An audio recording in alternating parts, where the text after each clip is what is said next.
All right, hello once again. This is Jeff Scott of Rankin Technical College. I've been going over the PowerPoint presentations for Tony Gaddis's starting out with Java Early Objects 5th edition. We're up to chapter 4 of 16, which is on, as you can see, decision structures. So in this chapter, we will discuss the if statement, the if-else statement, creating a payroll class, nested if statements, if-else-if, the logical operators, how to compare strings, more about variable declaration and scope, the conditional, or also known as the ternary operator, the switch statement, the Java decimal format class, creating a sales commission class, and finally we'll finish up with generating random numbers. All right. So as mentioned, the if statement decides whether you execute something or not. So if you have just an if after the word if, which has to be in all lowercase, you put parentheses, and then you put a Boolean condition. And Boolean means that the condition must be true or false. If the condition is true, you do what's inside of the if body. If it's false, you do nothing. All right, so for instance, if I were to say something like this, let's start up a new thing for notes here. If I were to come in here and say if age greater than or equal to 21, okay, legal equal true. All right, so let's create a couple things here. First of all, let's make a constant.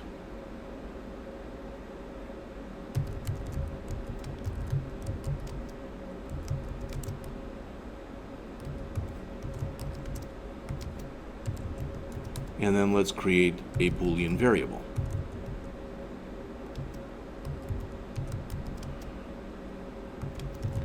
We'll assume that the person is not of legal age until we're proven otherwise. So we'll change this from greater than 21 to that. So in this particular example, we're checking, here's our if, here's our Boolean condition. If the age is greater than or equal to legal, which is 21, okay, then, well, legal and legal, those are bad names, so let's call this is legal. How's that? So we assume the person that we're checking is not legal. All right? We set up a constant that's got the word legal that's set to 21. So this is another way of saying if the age is greater than or equal to 21, then set our Boolean variable is legal to true. We don't have to put an else in here because if they're not legal, if the age is less than 21, is legal is already set to false. So that's an example of a straight if statement. And that's what they're talking about. Now, you may or may not have noticed, they're going to give you an example here that's non-computer. You should always use the curly braces, even if there's only one statement like this, because you might want to come back later and add more. And as I mentioned previously, some people like to write it like this, which is totally fine. I'm going to keep mine the way that I've got them here. So what they're saying is it's modeled after real life. So you might get up in the morning and say, is it cold outside? And if it is, you might want to take a coat with you, put a coat on or whatever. And if it's not, there's nothing, it's not like you say, oh, then I'm not going to put on a coat. All right?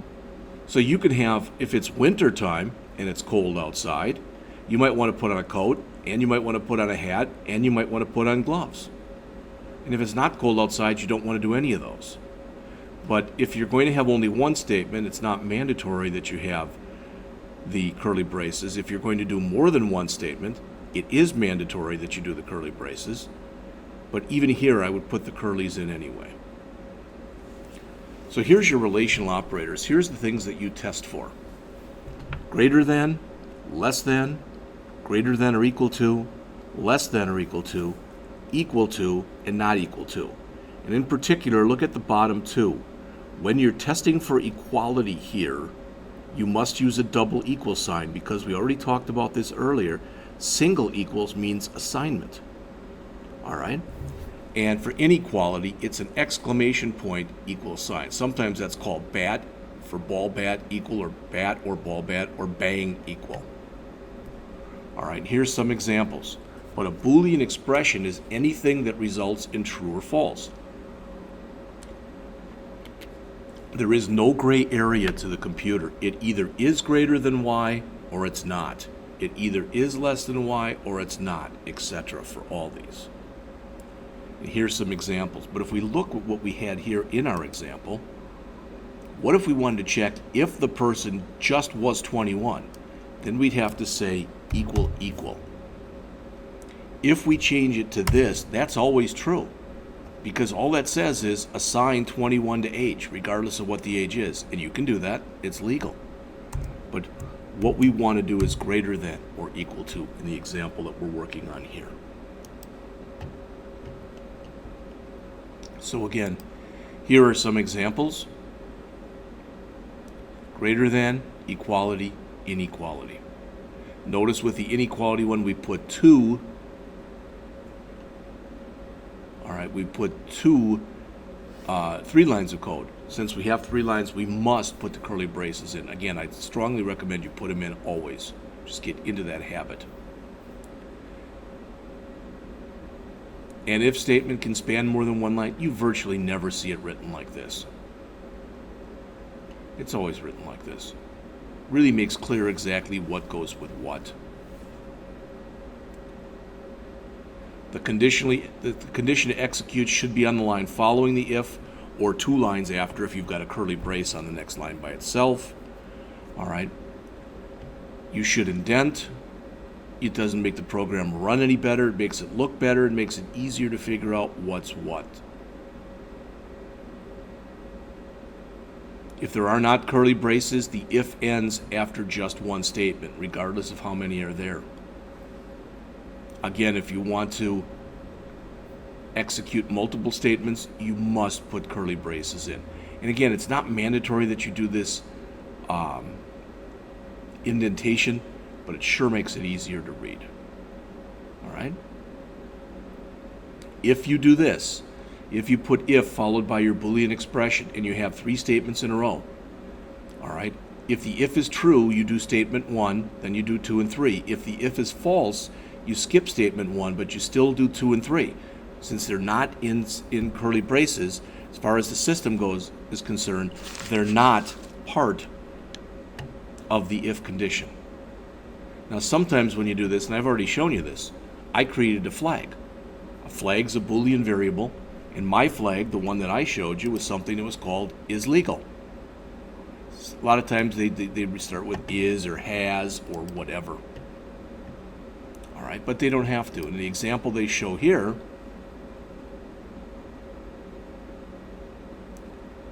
you're saying if the average is greater than 95, then high score is equal to true. Remember, what they're saying here later is they say if high score. This is a shortcut, this line right here. This is the same thing as saying if high score equal true.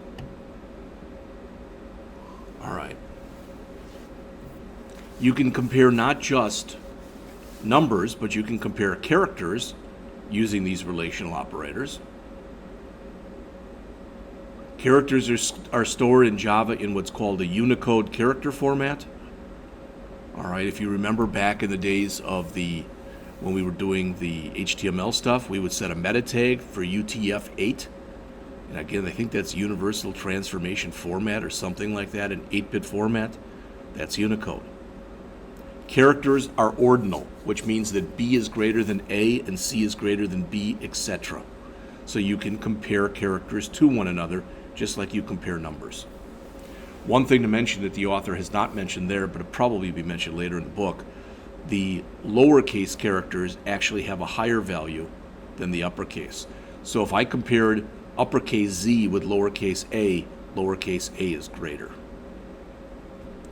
All right. A lot of times you have an if-else statement. If I wanted to, I could have rewritten this as follows. I could have just said Boolean is legal. So if age is greater than legal, is legal equal to true, else is legal equal false. The key takeaway from this is you make your check. If the check is true, this executes. If the check is false, this executes. But when you do an if like this with an else, you must either execute the body of the if or you must execute the body of the else. You must do one or the other. You have no choice. So you check the condition. If the condition is true, you do the body of the if. If the condition is false, you do the body of the else. And if you understand that, you're well on your way to understanding if statements. All right, so they're going to create a payroll class in here. We're going to look at something similar to this in a bit. So you notice the name of the class is payroll. It has two private data members, a double called hours worked, a double called pay rate. There is a no-arg constructor that's called payroll. So again, since this name is the same as this name, you know it's the constructor. There are sets and there are gets for both hours worked and for pay rate. There's your sets, returns nothing. Pass in a double for both, and our gets both return a double and have nothing passed in. And we have our get gross pay, which is going to make sure we don't have stale data that we talked about in the last chapter. And that's going to return hours worked times pay rate. Okay? I think Gaddis, our author, writes a really good book, but sometimes I don't understand, especially these flowcharts or on these PowerPoint presentations. He kind of mixes them up, for lack of better words. This should have been shown earlier, but it wasn't. All right, a nested if statement. It appears inside of another if. Well, what if I said this? I'm going to keep the example that I've got here. I'm just going to keep that. I'm going to put another example here. All right, I'm going to hit enter a bunch of times so this moves up. What if I'm announced I'm going to do this? Number one, I'm going to have a party.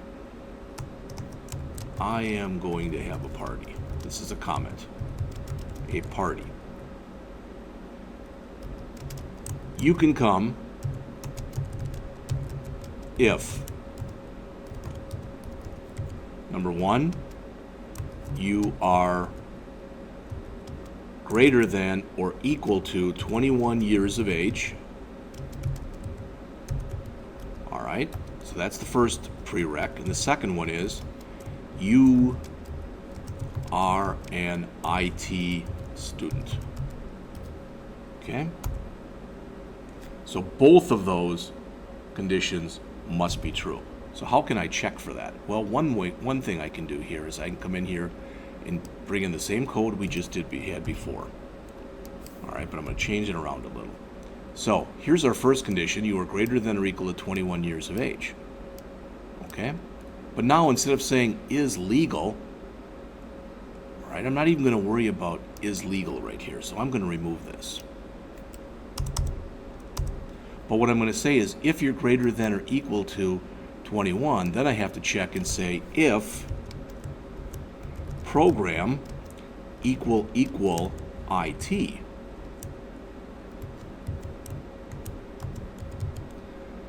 Is okay for party equal true.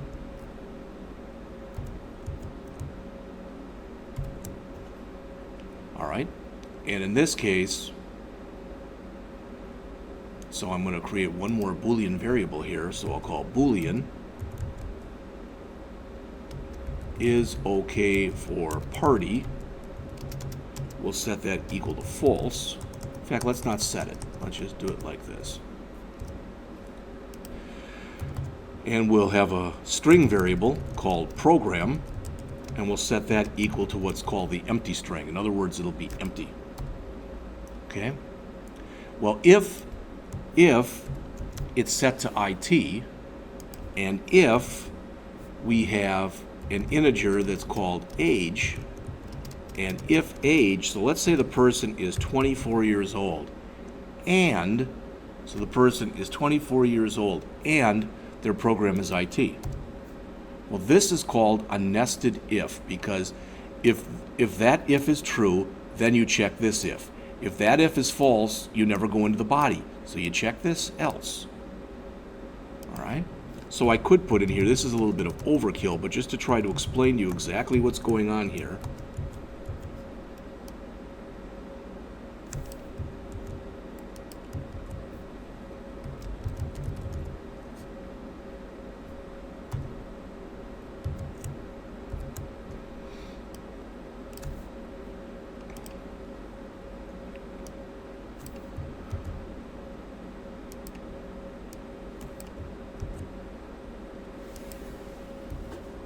So we say if the person is greater than 21, greater than or equal to 21, then we check and see if their program is IT. So if both of these are true, then they're okay for the party.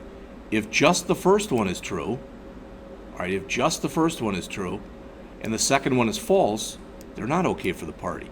And of course, if the first one is false, they're not okay for the party. All right, now that's just the way I explained it. I don't know if that makes it easier or more difficult for you to understand. But that's a nested if. It is an if inside of an if. So in other words there, we're saying if it's cold outside, and if it is, then we check to see whether or not it's snowing. If it's not cold outside, the idea is it's not snowing. So if it's not cold, we're going to wear shorts. But if it's both cold and it's snowing, we wear a parka. If it's cold but not snowing, we wear a jacket. All right. We talked before about why it's important for you to have curly braces and why you should use indentation. The idea is when you use ifs with elses, etc., the indentation makes it easier to show what goes with what. This is the idea that I showed you before. This is very similar to what I just did. Notice that since you have the ifs and the else matched up, that's not why they're together. They're together because that if and that else are inside of this if. Okay? If-else statements can become very, very, very complex.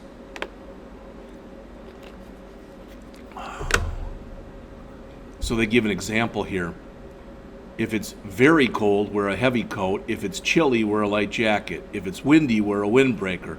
If it's hot, wear nothing, or no jacket. So then you use what's called an else-if statement. This is the kind of the classic that people use for this. And they're going backwards. I'm going to rewrite this, but I'm going to go forward. All right? And if you don't say, I don't know what you mean, let's just take a look.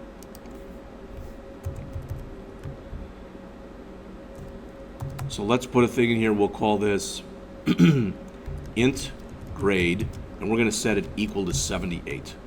And then we're going to have int letter grade, and we're going to set that equal to the empty string. In fact, that's not going to be an int. I'm sorry. That's going to be a string. All right. So we've got int grade and string L grade. All right, so we're going to check this, and we're going to say if the grade is greater than or equal to 90, then we're going to set the letter grade equal to an A. Since we made it a string here, instead of a character, we need double quotes instead of single quotes. Else, if grade is greater than or equal to 80, the letter grade is equal to a B.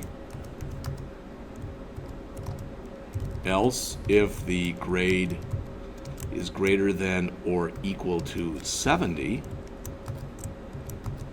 the letter grade is going to be equal to a C. Else, if the grade is greater than or equal to 60,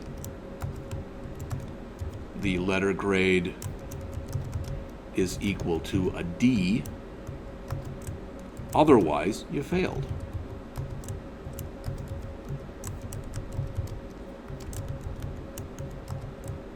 Now, for just a second at least, I'm going to shrink the size of this down because we can't read all of it on the screen at once.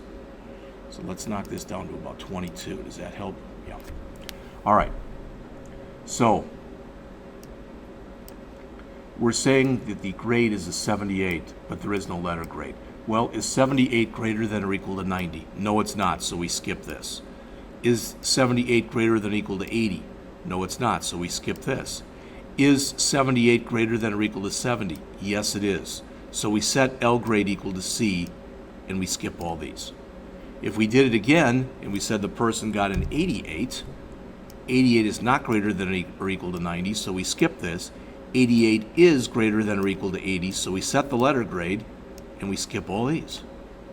If the person got a 98, 98 is greater than or equal to 90, so we set the letter grade to A, and we skip all of these. All right, if it's a 68,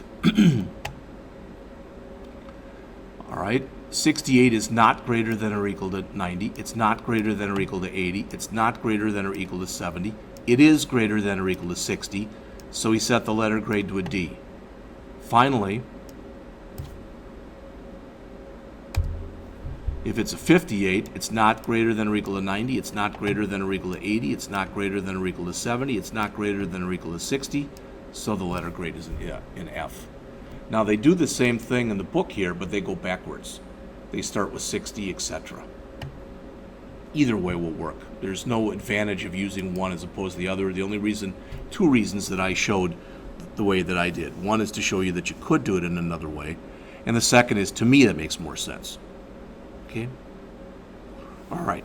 Java provides a couple of what are called binary operators where you can combine Boolean expressions. This is called the AND, this is called the OR, and a unary operator, that's called the NOT. It's also known as an inverter. So not married would be equal to single, not single would be equal to married, etc. All right? So here's some stuff about them. You use two ampersands to mean and if you have two ampersands, then both of the conditions must be true. If you use two what are called pipe signs, and that's shift and then right up above your enter key, that means or, and in here one or both are true. The not is the inverter. I already mentioned that to you. Now they go in here and they talk about truth tables, but before we even look at that, remember the example that we had here. I'm going to bring that example back up again. So this is the example we looked at previously. And we said, if that was true, then we check this. All right? Instead of doing it like that, we could have written that like this.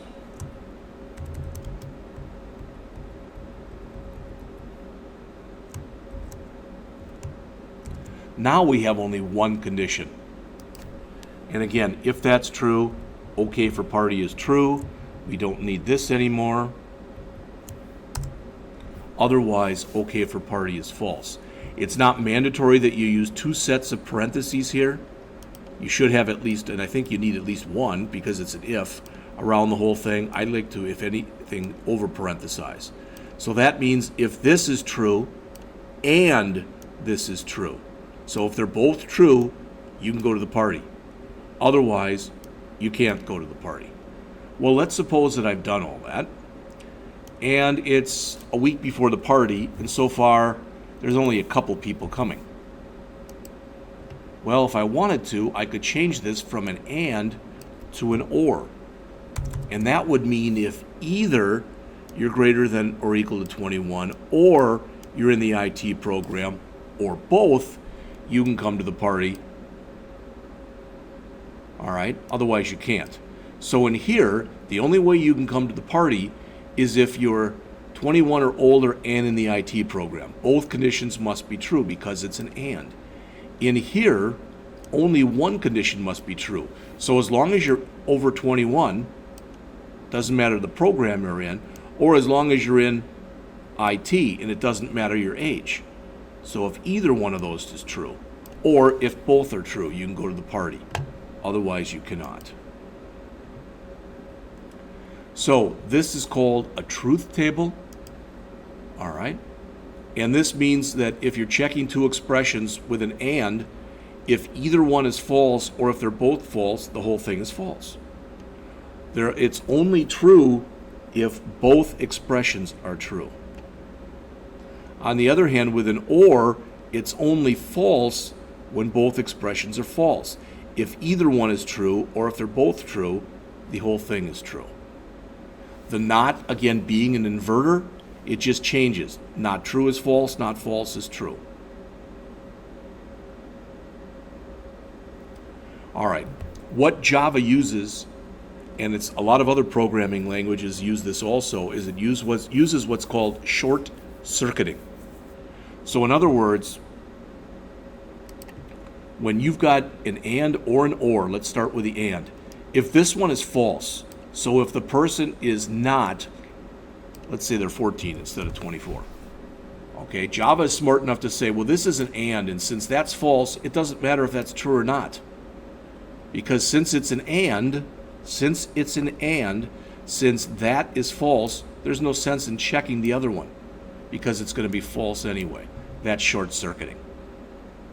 On the other hand, when you short circuit with this, if the person is 24, they're legal. So why check their program? Because this was an or.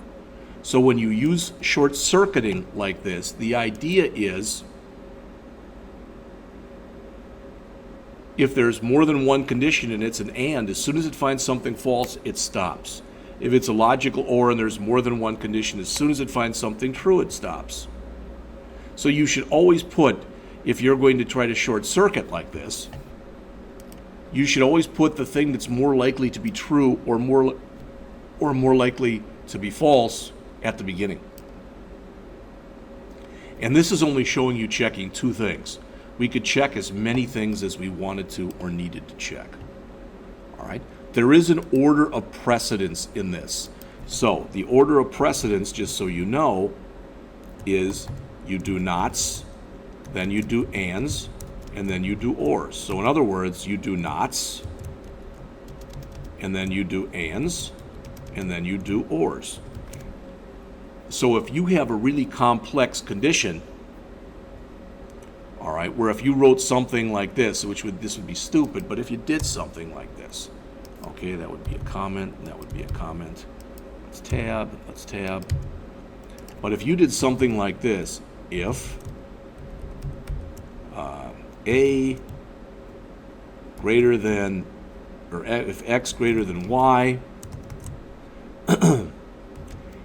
and A less than B, or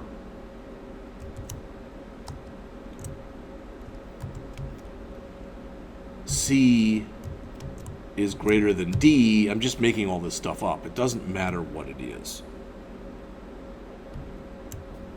Okay, so let's just put two of these here. If X is greater than Y and this, or and that, or that, or not Z. And again, I just made all that up. There's an and here, there's an or here, there's an or here, and there's a not here. The order of precedence says you do your nots first, then your ands, then your ors. So you'll do this first. That's the first thing that'll be done. That's the first check you'll make. Then it'll look for ands. Well, it finds one here. So that'll be the second check that you make. All right? Then it looks for ors. And it says, oh, there's an or right there. So that'll be the third check you make. And that'll be the fourth check you make. If you want to force things to happen in a different way, you can use more parentheses. Okay? That's exactly what the author says right here. So with the operators we've learned so far, thus far, this is the order of precedence for them so far.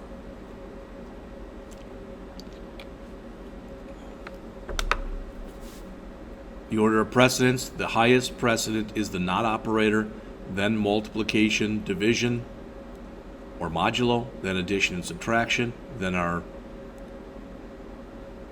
operators, our relational operators, greater than, less than or equal to, greater than or equal to, then equal to and not equal to, then and, then not, and that's not logical not, that should be logical or. I don't know why he's got a mistake there, but he does.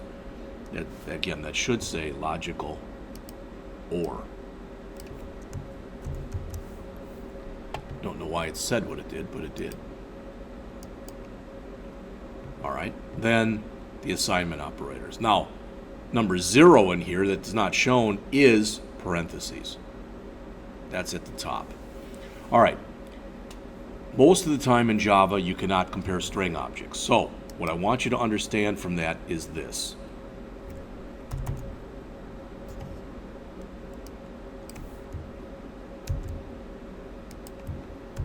And I'm going to show you something that, at least possibly, is going to look a little weird to you. But please listen to the entire explanation. So, if I come through here and I say string, name1 equals Jeff. String, name2 also equals Jeff. If I try using the regular operators we've done so far, and I say if name1 equal name2, okay, system.out.println, they are the same. Else, system.out.println, they are different. Now, you may or may not have figured this out already. This is going to print out they are different. You may say, well, wait a minute, how can it? They both are Jeff. No. What they want to know, if you use equality with strings, they want to know, do they point to the same place in memory, not do they hold the same value. If instead of writing an if like this, where this one is going to be true, this one is going to be, I'm sorry, I think I did it backwards. That one's going to be false. It's not true. In other words, these are not the same. So I did do it backwards. That will be false, and that will be true. Now, what if you wanted to actually just compare the values in the inside, which would be true? Then I could say if name1 dot equals name2. All right, now I can put the rest of my stuff in here that we had before.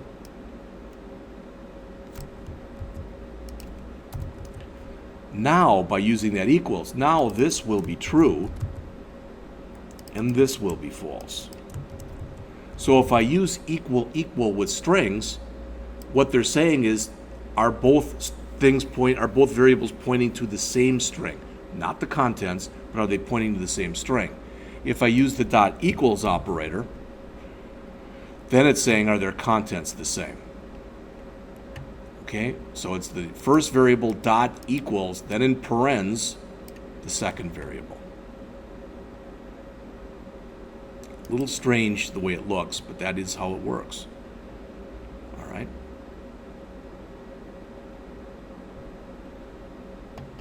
So that's it right here. If you want to ignore case, instead of saying equals, you can say equals ignore case. Or if you want to compare them, you can say ignore case. All right, that could be important for passwords or anything that you use like that. In Java, a local variable can be declared anywhere in the method, as long as it's declared before you use it. Okay, but typically you declare it at the top of the method. All right, that's just convention that you do that. All right, let's look at the ternary operator. So I'm going to come in here and, again, put in this. In fact, let's put in a couple more. We'll do that there. So I'm going to say this. Int A equals 17. Int B equals 91. Int max. I'm just going to call it like that. And I'm going to say here, if A is greater than or equal to B, max equals A. Else, max equal B. And that is totally fine. What I just showed you is totally legitimate, totally fine, totally legal code. So it checks A, which is 17, and it says, is 17 greater than or equal to B, which is 91? So this says, if 17 is greater than or equal to 91, then max is this, which it's not, because 17 is not greater than or equal to. So here it says, set max equal to B. If I want, I can, instead of writing that one line of code, I can write this. Max equal A greater than or equal to B, question mark, A, colon, B. That's it. So I've now replaced 1, 2, 3, 4, 5, 6, 7, 8 lines of code with one line of code. And the way this works is it makes the check. A greater than or equal to B. And if the check is true, you do what comes after the question mark. If the check is false, you do what comes after the colon. So if it's true, you take A and you assign it to max. If it's false, you take B and you assign it to max. All right. Some people really like this operator because it results, as you can see, in less code. Other people don't like it. They find it confusing or whatever. All right. You should be at the point now in your programmatic careers where this makes sense. And if it seems to make sense, I'd much rather have to worry about maintaining one line of code as opposed to 8. All right.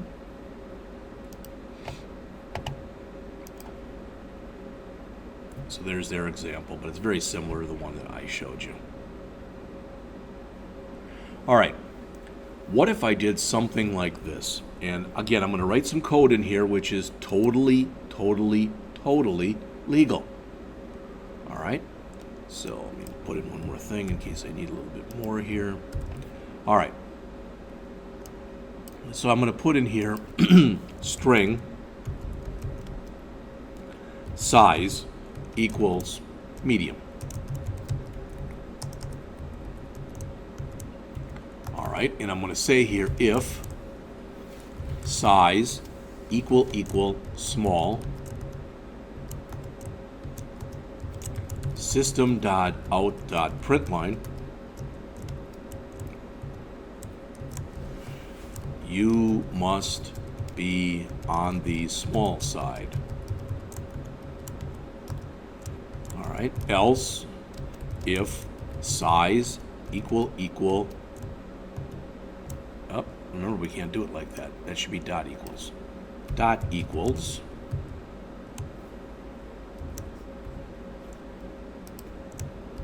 okay, else if size dot equals medium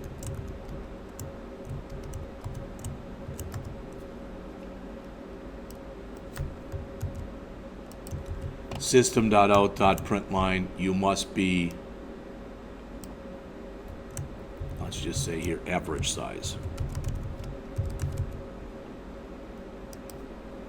Else if size dot equals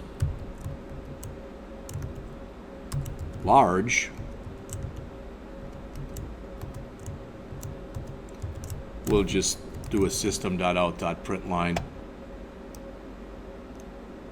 Don't want to offend anybody, you are a large.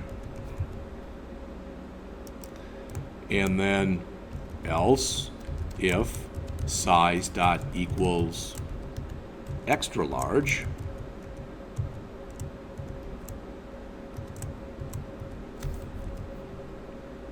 you are an extra large.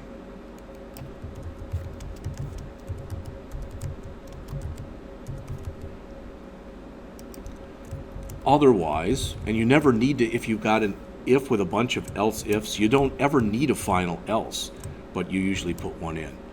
All right, otherwise, I'm just going to put in here size unknown. All right, we're assuming that you can only have a small, a medium, a large, or an extra large. So if you're a small, we'll do this. If you're a medium, we'll do this.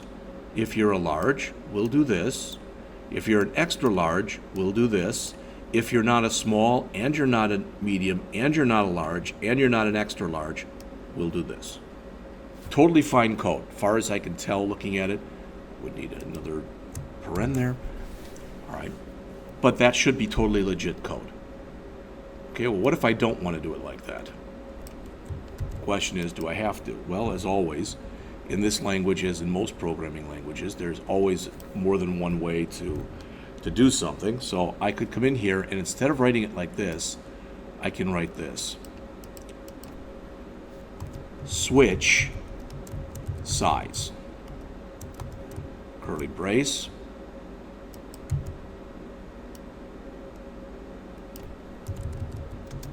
Case small.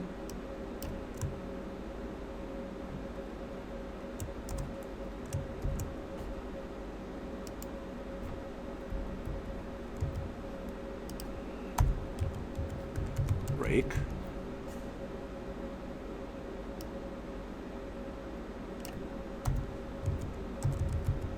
Case medium.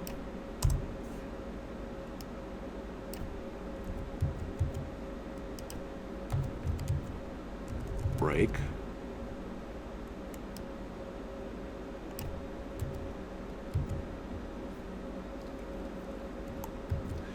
Case large.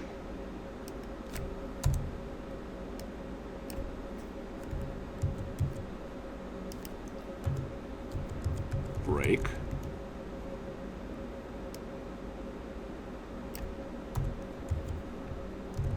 Case extra large.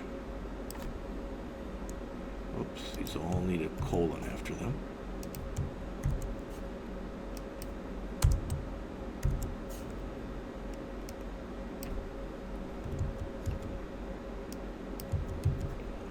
Break.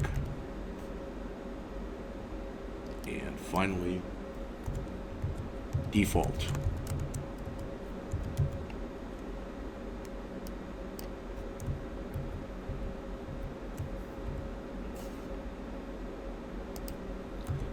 And you don't really need a break here, but I'll put one in anyway. All right? So this is another way of writing all those ifs we saw before. You use the word switch, which is a Java keyword, and then whatever it is you're switching on. In this case, size, which we said already was a string. All right? So if it finds out that your size was a small, it prints that, and the break means get out of here, get out of this switch. If it's a medium, it prints this, and it gets out. If it's a large, it prints this, and it gets out. If it's an extra large, it prints this, and then it gets out. And if it's not a small, medium, large, or extra large, it prints that, and it gets out.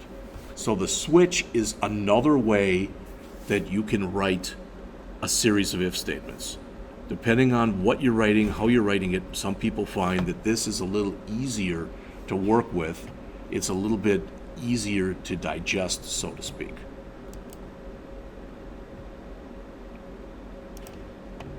So the switch allows you to make what's called checks on an ordinal value. You can evaluate a char, a byte, a short, an int, or a string with what you put in here. So that's the test expression. Then you check and you put as many cases as you want or need to have. The default is never mandatory, but usually you put it in there anyway. The test expression can be a variable, it can be expression, but it's got to be something that will evaluate whatever's in here to a char, a byte, a short, an int, or a string. So notice a char, one of three numeric values, but all whole numbers, or a string.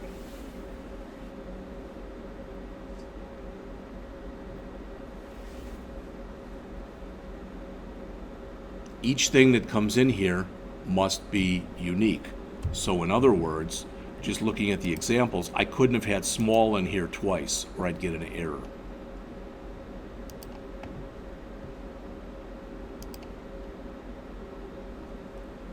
The break, you need to have that in there. If we left off, let's say that the size is a medium like this, and let's say we left off all of these breaks.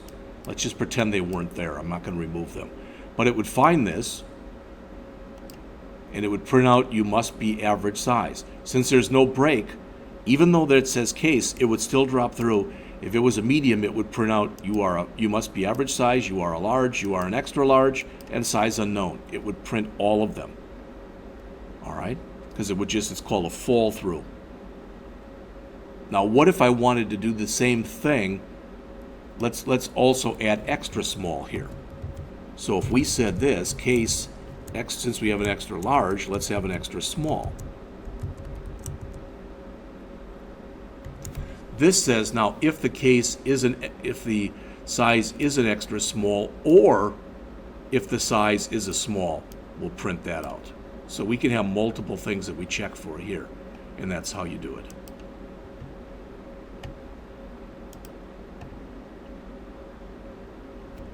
All right, I think this is about the last thing that's discussed in this chapter, is they talk about the decimal format class.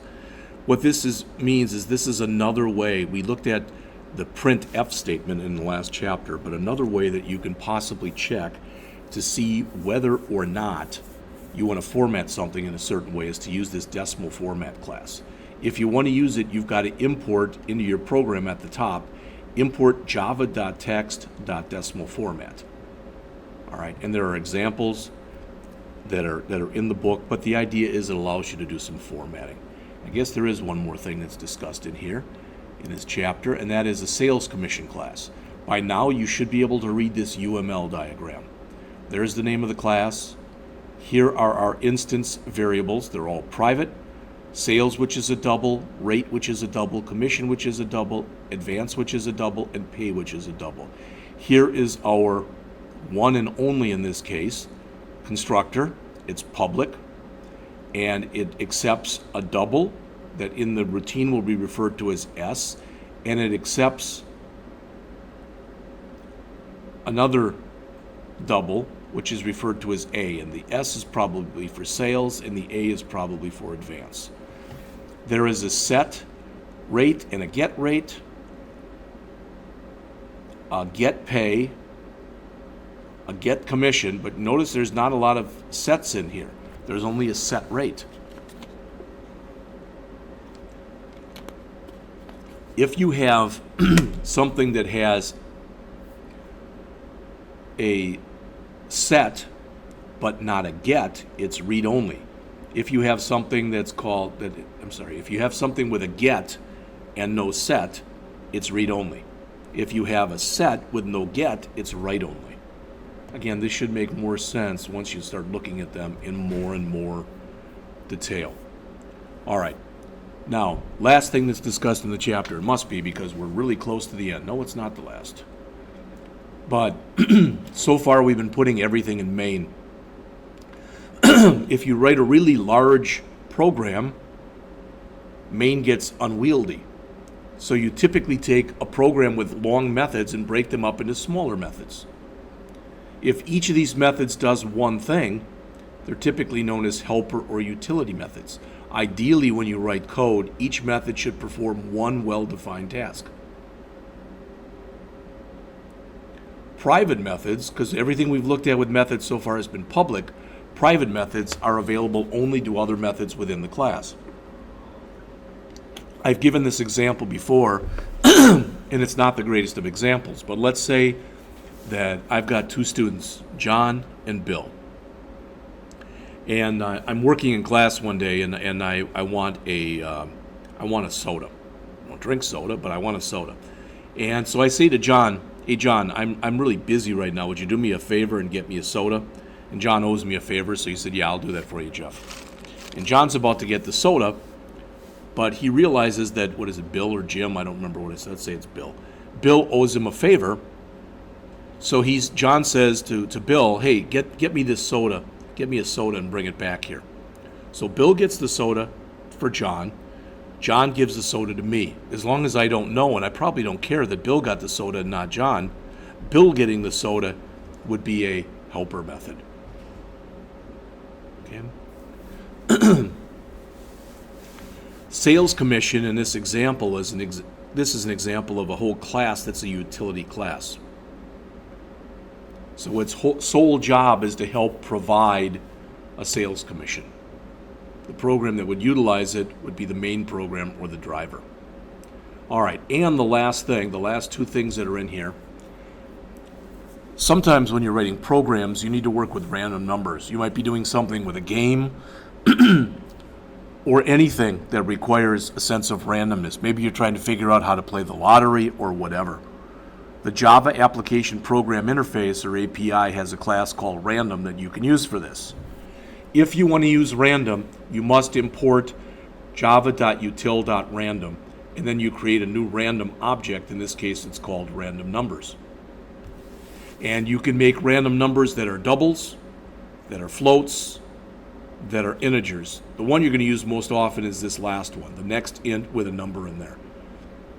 Okay, so if I put next int 100, that would give me a random number between 0 and 100. If I wanted to make sure it was between 1 and 100, I would say next int, and then in here I would have 99, then afterwards, outside of the parentheses, I would have +1. Now that's it for the chapter. All right. When I return here, we'll go over chapter 5, and the last chapter we looked at was on selection. The next chapter will discuss two things, and those being loops and files. All right. After that, we'll go into chapter 6, which is going to be a more advanced look at classes and objects. And I'll be back with those lectures shortly.